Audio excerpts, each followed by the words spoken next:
마지막 시간입니다. So ito po ang ating huling oras. 하루에 8시간을 이렇게 연달아 말씀을 듣는 게 쉽지 않죠. So, di ba po, hindi mahirap, hindi madali na makinig po tayo tuloy-tuloy ng 8 hours sa lecture. 오히려 뭐 하는 사람은 조금 더 쉬울 수 있어요. So, baka mas madali po para sa tao nag-share dito sa araw. 이렇게 하면서 하나님께서 주시는 그런 힘이 있기 때문에 Dahil may lakas na mula sa Diyos habang nag-share po ako dito. 앉아서 듣는 게 굉장히 힘들 때가 있어요. Kaya minsan may parang oras po na nahirapan tayo makinig habang nakaupo. 마지막 시간이니까 조금만 집중해서 조금만 개인해서 마지막까지 한번 잘 가보도록 하겠습니다. So, pero ito po ang ating huling lecture. So, kunting lakas pa po, kunting tiis pa lang, at na-concentrate po tayo ng mabuti. 로마서 8장 18절에서 25절까지 한번 볼게요. Tingnan natin po ang Romans chapter 8, verse 18 to 25.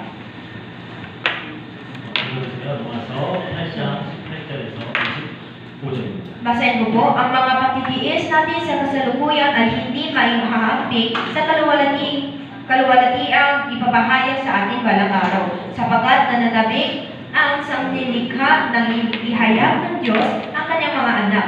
Nabigo ang sanglilikha hindi dahil sa kagustuhan nito, kundi dahil itinulot yun ng Diyos. Gayunman, nagbigay din siya ng pag-asa na ang lahat ng nilikha ay pinalaya ng Diyos upang hindi na ito mahulog at upang makabahagi ito sa maluwalhating kalayaan ng mga anak ng Diyos.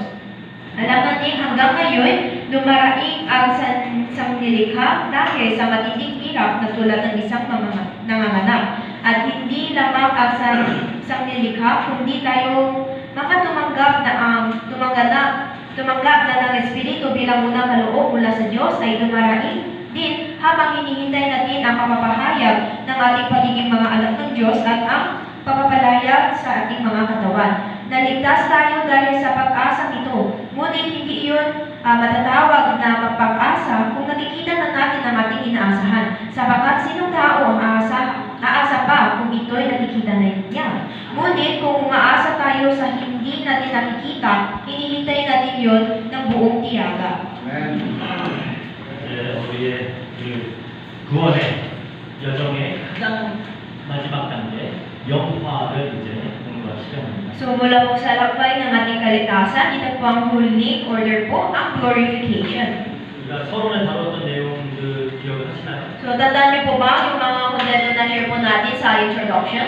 이제 서론을 잘 들었어야 전체적인 방향이 잡히는데 하나님께서 우리를 구원하시는 하나님의 궁극적인 목적은 당신의 영광이다. Dapat narinig po natin ang introduction mo para alam natin po ang buong flow. Pero ultimately, ang goal ng Diyos sa lahat ng kanyang ginagawa dito sa kalikasan ay upang ipakita, upang para sa kanyang kalwalhatian. 하나님 되심을 우리에게 나타내는 거예요. Upang ipakita po sa atin ang pagka-Diyos niya. 그래서 우리의 구원의 모든 단계 속에 그 하나님 되심이 너무나 잘 드러나고 있습니다. Kaya sa bawat stage po ng ating kaligtasan, makikita po natin na malinaw ang kanyang pag-ibig. 그리고 그 모든 하나님의 영광의 절정은 어디서 나타났죠? Saan po ba nagmula ang pinakataas na bahagi ng pag-ibig ng Diyos? 예수 그리스도의 십자가에서 하나님 다우신 하나님의 사랑, 자비, 용서, 은혜 가장 뚜렷하게 나타났어요. Doon po sa cross ng ating Yesu Kristo, doon po natin makita ng malinaw at pinakatiyak ang climax ng kanyang pag-ibig, ang kanyang mercy and grace.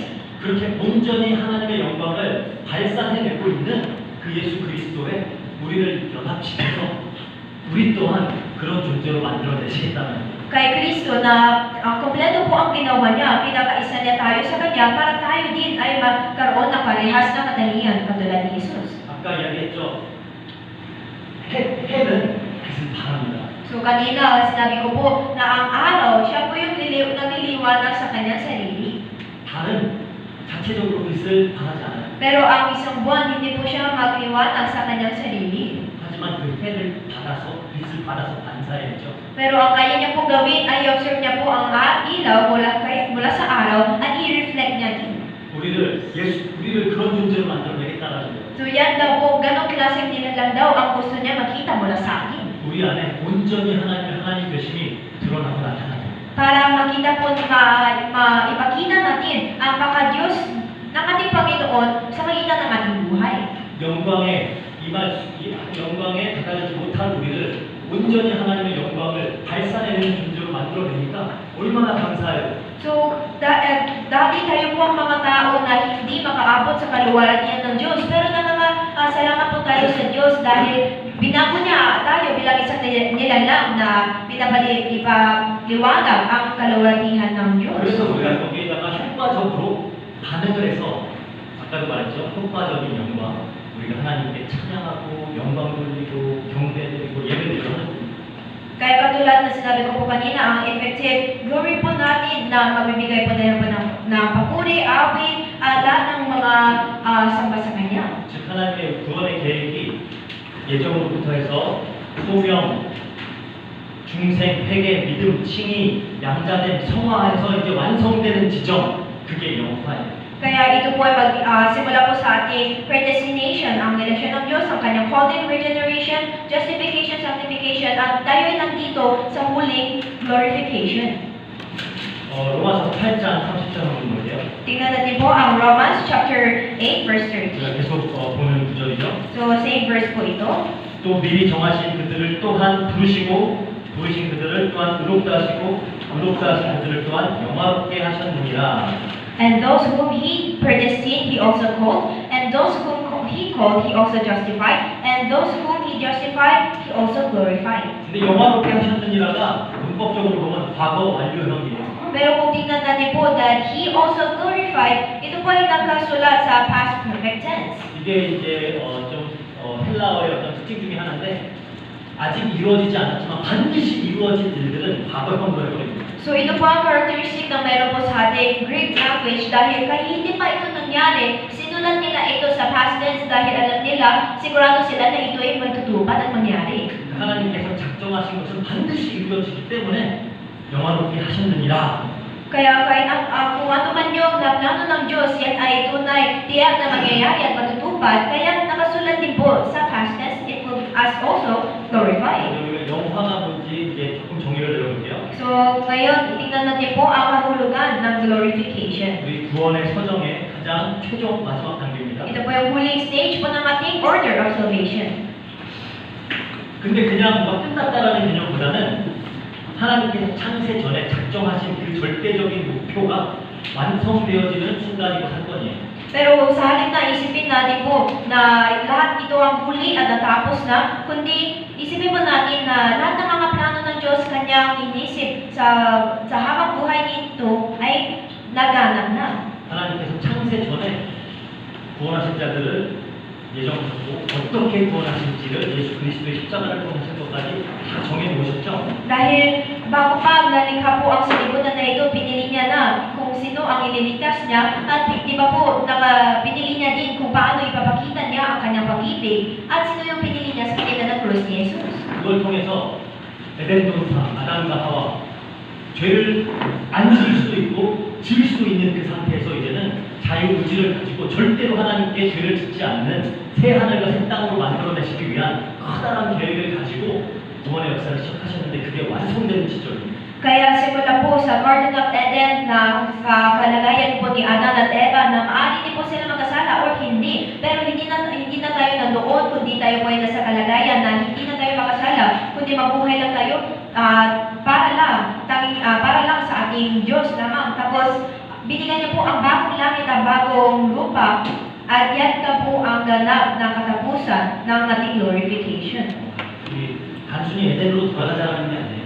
Hindi lang po natin basta sinasabi na balik tayo sa Eden. 사실 에덴 동산의 그런 묘사들과 이런 걸 보면은 그건 다 하나님께서 이루실 어떤 현실과 하나님이 완성하실 그 나라를 모형으로 담고 있습니다. Dahil kung tingnan natin po kung paano nila di-describe ang Garden of Eden, yan na po yung itsura kung paano itsura ng completion ng Diyos. 그거는 뭐 지금 이제 설명 시작하면 너무 길어지기 때문에 그냥 그렇다라고 알고 계시면 되고요. So, hindi lang natin po na gano'n pala may ganitong concept din. 우선 영화를 정의하자는 거예요. So, unang-una, alamin po natin ang kahulugan ng glorification.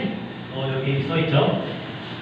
Nakasulat po dito. 그리스도의 재림 때 하나님이 구원하신 백성들을 죄와 사망의 모든 영향에서 완전하게 해방시켜서 몸과 영혼이 완전히 변화되어서 하나님의 영광에 영원히 참여하는 그 구원의 완성을 보고 영화라고 하죠. So ito po ay sa pagbabalik ni Jesus, lahat po ng ating katawan at kaluluwa ay ganap na mababago upang ganap na makibahagi po tayo sa kaluwalhatian ng Diyos magpakailanman. 우리가 좀 네 가지 핵심 요소가 있습니다. At meron din po tayong apat na elemento dito. 우선 시점이 언제냐? So, kailan pa ito nangyari? 그리스도의 재림 때. So, unang-una, ito po ay sa muling pagbabalik ni Jesus. 그러니까 우리가 지금 죽어서 천국 갈 때 그때가 아니고 예수님께서 다시 재림하실 때가 영원합니다. So, hindi po nung tayo ay mamatay na at punta tayo sa langit, kundi ito po ay mangyari sa second coming of Christ. 영화의 대상도 그냥 우리의 몸과 영혼 다예요. 그러니까 영혼만 구원받는 게 아니고 죽어서 몸을 썩고 그냥 영혼만 하나님과 함께는 그게 아니고 우리의 몸까지 완전히 새로운 육체를 입는 것, 그게 영화입니다. At ano po ba yung glorification? Hindi lang po yung kaluluwa natin or hindi lang po yung katawan ay mababago, kundi makasama po ang ating katawan at kaluluwa at ito ay ganap na mababago. 그 영화의 내용이 뭐예요? Ano po ba yung kontento po ng ating glorification? 죄와 사망의 모든 영향에서 완전하게 하나. Tayo po ay malaya ng ganap na malaya mula sa kasalanan at mula sa kamatayan. 이 성파가 완성되는 거예요. So, mag-complete na din po ang ating glorification, ang ating sanctification. 궁극적인 목적은 뭐예요? So, ano po ba yung ultimate goal natin dito? 하나님의 영광에 영원히 참여하는 거예요. Ito ay ganap na makibahagi po tayo sa kaluwalhatian ng ating Diyos mapakailanman. 또 우리가 여기서 조금 좀 구분을 해야 되는 게 있어요. So, meron po tayong isang bahagi dito na kailangan natin i-discern na hiwalay. 좀 많은 사람들이 혼동하는 부분인데요. So, ito din po yung part kung saan nalilito po ang mga tao. 우리 죽어서 천국 가면 그게 영화 아니냐 그렇게 생각하시는 분들이 계세요. Meron din po mga tao ay iniisip na pagkatapos tayo namatay at kapag punta tayo sa langit, hindi ba yun ang glorification? 하지만 성경은 그 죽어서 천국 가는 것과 영화를 구분해서 설명합니다. Pero sa Biblia, hiniwalay niya po ang kanilang explanation sa glorification at sa ating buhay doon sa langit pagkatapos ng kamatayan. 그래서 우리가 이걸 보고 중간 상태라고 해요. intermediate state라고 그러죠. Kaya ito po din po ang tinatawag natin ng intermediate state. 그게 뭐냐?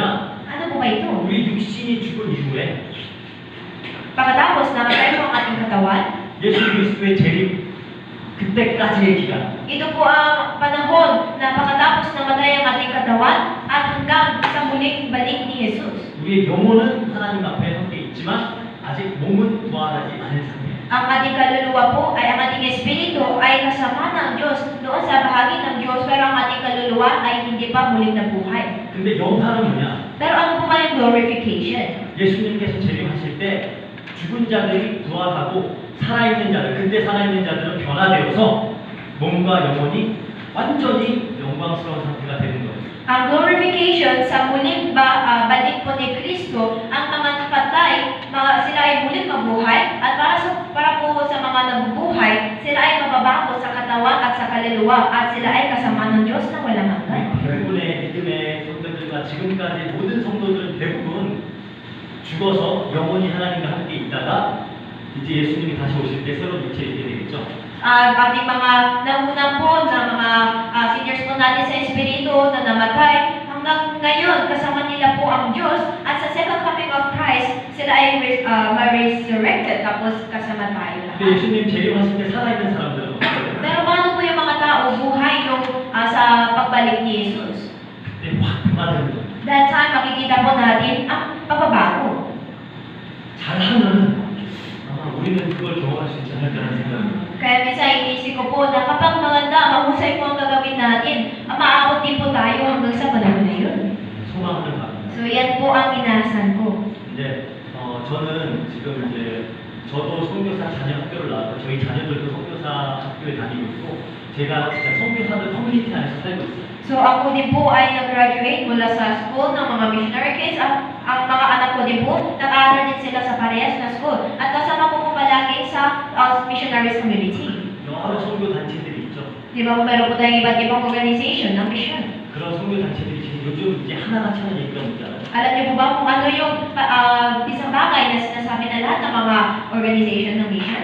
성경이 모든 언어로 이제 번역되어지는 시기, 그게 완성되는 시기가 2030년도 그때 해라고 다들 그렇게 모든 선교 단체들이 그렇게 예상하고 있어요. Lahat po ng mission organization, ito po ang iniisip nila na sa year 2030, yan na po ang ating taon kung saan lahat ng mga ang Biblia ay translated din sa bawat lingwahe. 모든 민족에게 이 예수 그리스도의 복음이 선포되어지는 것이 아마도 2030년도 40년도 그 사이 안에 이루어지지 않을까 그렇게 많은 선교단체들이 그렇게 예측을 하고 있어요. Kaya ito po yung iniisip ng mga tao, ng mga mission organization na baka sa taong 2030 hanggang sa 2040, ma-spread po ang salita ng Diyos sa buong nation, ng buong tribes, sa pagitan dito. 성경 번역하는 그런 위클리프 선교단체 이런 데 선교사님들 계시잖아요. Di ba po meron din po tayong mga missionaries sa Wycliffe organization kung saan nag-translate nila po ang Bible.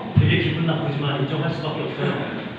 ChatGPT 번역 너무 잘해요. So, ito ay hindi maganda sa kanilang pakiramdam pero we don't have choice but to admit na magagaling po ang ChatGPT para mag-translate ng Bible. 아마 우리는 잘하면은 살아있는 상태에서 예수님 다시 오시고 우리 육신이 변화되는 그 체험을 하지 않을까 저는 그걸 소망하고 있습니다. Kaya ito po ang inaasahan ko po personally na baka tayo po kapag mag-usay gagawin natin dahil maaabot po tayo sa panahon na buhay pa rin tayo at tanggapin natin ang muli pagbalik ni Jesus. 그러니까 예를 들어서 바울이 빌립보서 1장 23절을 보면은 내가 차라리 떠나서 그리스도와 함께 있는 걸 원한다 그랬어요. Kaya si Pablo, sinabi niya po sa Philippians chapter 1 verse 3 na rather gusto ko makasama ang Diyos. 그게 중간 상태예요. At ito po ang intermediate. 지금 예수님께서 하나님 우편 보좌에 앉아 계시면서 우리는 이제 영으로 그 자리에 나가는 거죠. So si Jesus nakaupo po siya sa kanan ng trono ng Diyos at tayo po ay haharap sa Kanya. 아직까지 부활체를 입고 있는 분은 예수님밖에 없어요. Hanggang ngayon, ang isang tao nakaroon po ng muling na buhay na katawan ay si Jesus naman. 부활의 첫 열매시죠. So siya po ang unang bunga ng muling buhay. 근데 우리의 최종적인 소망은 그냥 그 하나님 우편에 앉아 계신 그 부활체를 입고 앉아 계신 그 예수님한테 나아가는 그게 아니라 우리의 최종 소망은 우리 몸도 부활이 되어서 새 하늘과 새 땅에 영원히 이제 하나님과 함께 하는 겁니다. Pero ang huling pag-asa po natin ay hindi lang humarap kay Jesus na may muling nabuhay na katawan, kundi tayo din po mismo makaroon po tayo ng muling nabuhay na katawan at makaroon po tayo ng maranasan natin ng bagong langit at bagong lupa. 이 구분이 왜 중요할까요? So bakit mahalaga po na i-distinguish natin ito? 기독교의 구원은 영혼만의 구원이 아니에요. Dahil ang kaligtasan ng Christianity ay hindi lang po kaligtasan para sa mga kaluluwa, 하나님이 창조하신 몸도 구원의 대상입니다. kundi pati ang ating katawan kung alin na nilikha ng Diyos, ito din po ang ating subject of the salvation. 하나님이 우리를 처음부터 영과 육을 가진 존재로 창조해 놓고서 육은 다 버려버리겠어요? So, unang-unang pala, nilikha tayo ng Diyos kasama ng katawan at kaluluwa dito. Sa tingin niyo po na bibitawan na natin ang ating katawan? 그 육신을 입은 인간을 만들고 아주 좋았다 그랬잖아요. At nung pagkatapos nilikha niya po, gumawa siya ng katawan ng tao, sabi niya, it was good. It was very good. It was very good. 그렇게 좋았다라고 했던 그 인간의 그 육신을 그냥 버려버린 거예요. So, ganito kalaganda po siya sa paningin ng Diyos. Tapos, sa tingin niyo po ba, bibitawan niya lang ito? 아닙니다. 예수님께서 실제로 몸으로 부활하셨듯이 우리도 이제 실제 몸으로 부활합니다. Hindi po katulad na muling nabuhay din si Jesus sa kanyang katawan, parehas din po ang maranasan natin. 그래서 기독교가 그 영지주의 이런 거다 다른 겁니다. Kaya makaiba po ang ating Christianity, 그 노스티시즘이라고 하죠. ang ating Gnosticism. 육은 악하고 영만 선하니까 우리 영으로만 존재한다. 아니에요. Hindi po na dahil at mabubuhay lang po tayo sa Espiritu kasi mawawala yung katawan. Hindi po yun. 불교와 뭐 힌두교 뭐라 그래요? Ano po ang sinasabi sa Buddhism and Hinduism? 우리는 그냥 그 브라만이라고 하는 그냥 우주적인 그런 어떤 실체 거기에 그냥 우리가 하나 되어지고 나는 없어지면서 그것과 하나 되어지는 거다 이렇게 얘기하잖아요. 그렇지 않아요. Di ba po sinasabi niya, binabanggit nila po na Brahman na makasama daw po sila, makikiisa daw po sila sa cosmic na ito, sa universal na ito. 그래서 영화의 핵심은 몸의 부활입니다. Kaya ang focus po at core dito sa glorification ay muli pagkabuhay ng ating katawan. 고린도전서 15장은 굉장히 이 부활을 아주 체계적으로 설명을 하고 있어요. Dito din po sa 1 Corinthians chapter 15, napaka-systematic po ang explanation nila tungkol sa muli pagkabuhay ng ating katawan. 고린도전서 15장 17절 가니까 그러죠.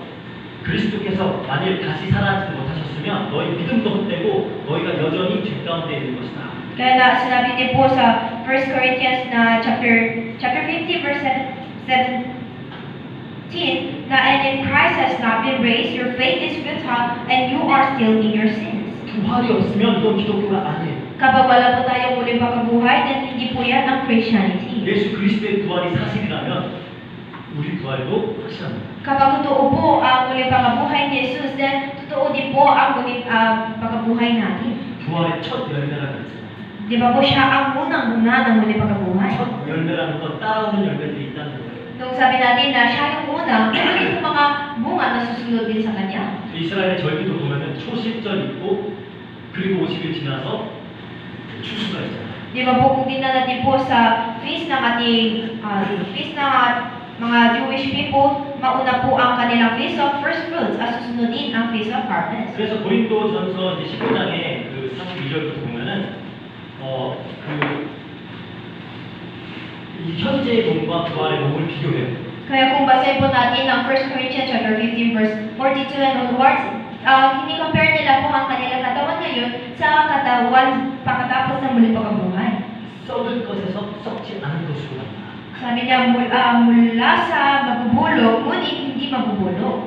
지금 우리 현재 몸은 병들고 늙고 죽어요. Ang ating katawan ngayon ay nakasakit na at mahina. 근데 우리의 부활체는 부패하지 않습니다. Pero sa ating katawan na muling pagkabuhay, muling binuhay, hindi po siya mabubulok. 죽음이 더 이상 권세 갖지 못해요. Ang karapatayan, wala na po siyang lakas sa katawan nito. 그리고 이 욕됨에서 영광스러움으로 간다. honor에서 그도를 간다. dishonor에서 그도를 간다. 그렇죠? Sabi po din dito na mula sa dishonor, abot siya sa glory. 그러니까 우리 현재 몸은 정말 부족한 게 많잖아요. Kaya napakarami po mga kakulangan sa katawan natin ngayon. 많은 어떤 수치와 연약함을 안고 있잖아요. Humawa po tayo, dinadala natin lahat ng mga kahiyangan. 부활의 몸은 영광스럽다는 거예요. Pero ang katawan ng muling pagkabuhay, yan daw po ay banal, marangal. 예수님께서 변하시면 별 부활의 모습처럼 그렇게 우리도 변할 거다. Katulad ng itsura ni Jesus sa kanyang muling pagkabuhay, ganun din daw po tayo magbago. 약함에서 강함으로 간다. Mula sa kahinaan hanggang sa lakas. 우리 지금 몸은 피곤해지고 뭐 한계가 있죠. Yes, ang ating katawan po natin ngayon, tayo ay pagod, magkala po tayong meditasyon. 그리고 그 부활의 몸은 능력으로 일어난다. At ang muling pagkabuhay nito ay mangyari sa pangginanang kapangyarihan. 그리고 육의 몸에서 신령한 몸으로 간다. At mula sa inilibing na katawang pisikal, muling mabubuhay bilang katawang espiritual. 신령한이라고 했다고 해서 이게 물질적이지 않다라는 게 아니에요. Dahil sinabi po dito na espiritual na katawan, hindi po siya ibig sabihin na hindi tayo nasa pisikal o material na katawan. 그것보다 성령에 의해서 완전히 다스려지는 몸을 얘기하는 거예요. Kundi sa halip na yan, ito po ay tinutukoy na isang espiritu na katawan na namumuno ng banal na espiritu. 그러니까 부활하신 예수님이 먹기도 하시고 마시기도 하시고 막 만지기도 하시고 하셨잖아요. Di ba po si Jesus na muling nabuhay, pinahawakan niya po ang kanyang katawan at pinainom niya din. 물론 정확히는 알 수 없어요. So hindi natin po malaman, hindi natin siya alam. 그러니까 예수님 보면 되게 신기합니다. Pero nakakamanga po kapag tumingin tayo kay Jesus. 엠마오 가는 길에 계속 같이 갔는데 못 알아봐요. Dahil parehas kasama niya sa tabi palagi, pero hindi niya pa rin napapansin. 근데 갑자기 알아봅니다. Pero bigla napansin niya na si Jesus. 그러다가 휙 사라져 버려요. And suddenly na-disappear siya. 그러더니 그냥 닫혀있는 방에 쭉 나타나요. Nag-ulit, lumabas siya mula sa kwarto na nakasarado. 근데 또 손에 못 잡은 걸 보여줘요. At that time, pinakita niya yung butas sa kanyang kamay. 그러니까 뭔가 우리 지금의 어떤 육체와 어떤 연속성이 있으면서도 그러니까 내가 나라는 건 알겠죠.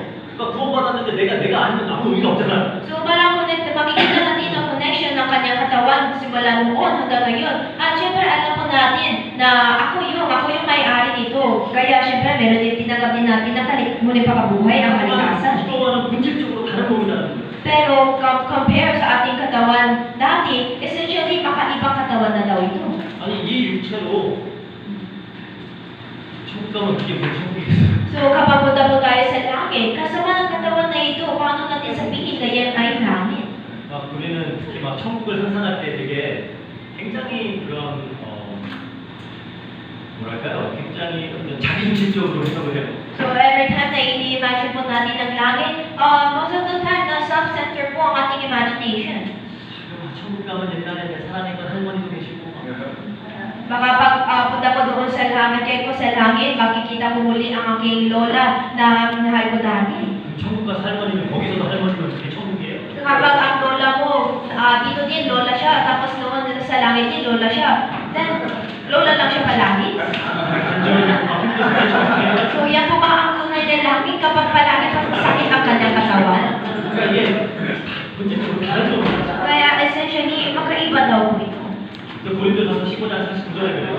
Kaya sa 1 Corinthians chapter 15, verse 49, 우리가 하늘에 속한 자의 형상을 입은 것 같이 또한 하늘에 속한 이의 형상을 입으리라. kung paano tayo'y naging katulad ng taong nagmula sa lupa, katutulad din tayo sa taong nanggaling sa langit. 지금 하늘에 속한 이의 형상이 무슨 말이에요? So ano po bang ibig sabihin na naging katulad ng taong nagmula sa langit? 부활하신 예수 그리스도입니다. Ito daw po ang si Jesu Cristo na muling nabuhay. 그러니까 우리의 부활체는 그리스도의 부활체와 같은 그런 형태가 될 거라는 거예요. Kaya ang ating katawan na muling pagkabuhay ay parehas din daw po sa ang katawan ni Jesus na muling nabuhay. 빌립보서 3장 21절에 그러죠. Parehas din po sa Philippians chapter 3. 그는 만물을 자기에게 복종하게 하실 수 있는 자의 역사로 우리의 낮은 몸을 자기의 영광의 몸의 형체와 같이 변하게 하시리라.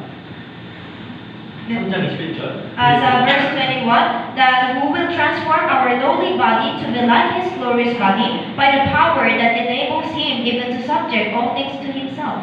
그러니까 부활은 이 몸에서 해방되는 게 아니라 몸이 완전하게 변화되어서 영광스럽게 되어지는 거예요. Kaya ang resurrection, hindi po tayo maging malaya mula sa katawan ito, kundi completely mababago po siya into in a glorious way. 그래서 아까도 얘기했지만 우리가 지금 몸으로 해내는 신앙생활이 중요한 겁니다. Kaya katulad na sinabi ko po kanina, mahalaga din po ang ating pananampalataya na ginagawa natin sa ating katawan. 이게 뭔가 영적인 거라고 하면서 우리의 육신과 막 분리시키려고 하는 시도가 많아요. There are many trials na gusto natin po iwalayin ang ating katawan dahil ginagawa natin ng ating pananampalataya sa Espiritu.